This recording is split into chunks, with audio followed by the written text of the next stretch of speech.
Teatri Migjeni mirëpriti festivalin Bar Kombëtar të Humorit në edicionin e dytë. Trupa nga Shqipëria dhe artistë nga Kosova janë bërë bashkë në skenën e Teatrit Migjeni ku për 5 net do të jenë të qeshur dhe argëtim për publikun. Drejtori artistik Arjan Çuliçi tha se i munduar të japim rëndësi për zgjedhjes së materialeve.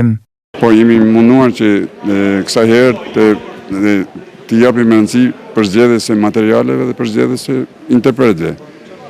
Materialet janë përzgjedhur jo vetëm për atë humorin e pastër, por edhe si tematik të jetë ndryshme, por edhe si forma artistike, si forma të bërit humor skenik janë të ndryshme, sepse ka këtu disa nga nën zhanret e humorit, si që patë për shembull ishin stand-up komedi, komedi me një akt, filmi i shkurt, ishte monolog, ishte dialog, ishte sketch, komedi me një akt.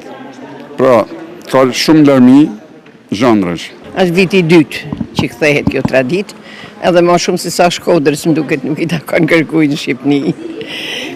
Ky quhet festival në fakt. Ne kemi ftu nga gjitha rrethet, edhe nga Kosova, nga Maqedonia, qytetet më të largëta tonë.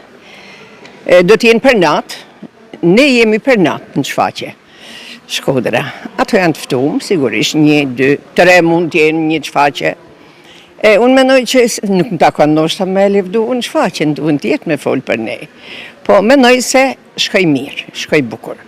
Domethënë Arjan Çuliçi e tregoi vetin edhe një herë si regjisor, sidomos regjisor i humorit. Po mendoj ishte një mesazh që Shkodra nuk des, Shkodra nuk ka ajo që thojnë ata dasha keq për Shkodrën, i materializum artistikisht, po mendoj si publiku e laj impaktin, jam i kënaqur, sidomos kur ke laj partnere si Zylin Kra, në total është numri 20 që kena bashkë në karrierë dhe kjo është i treti takim me Rodafën. Është shumë e bukur që po kthehet tradita e festivalit humorit në Shkodër, e ku tjetër përveç se në Shkodër. Humori e ka shtëpinë në Shkodër.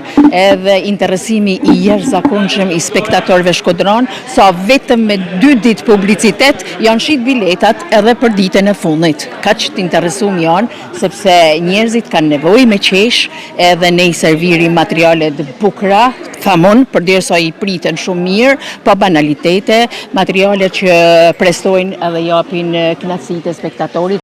Festivali që bashkon këngën, humorin, stand-up komedi dhe elemente të tjerë do të vijë çdo mbrëmje deri në datën 8 dhjetor.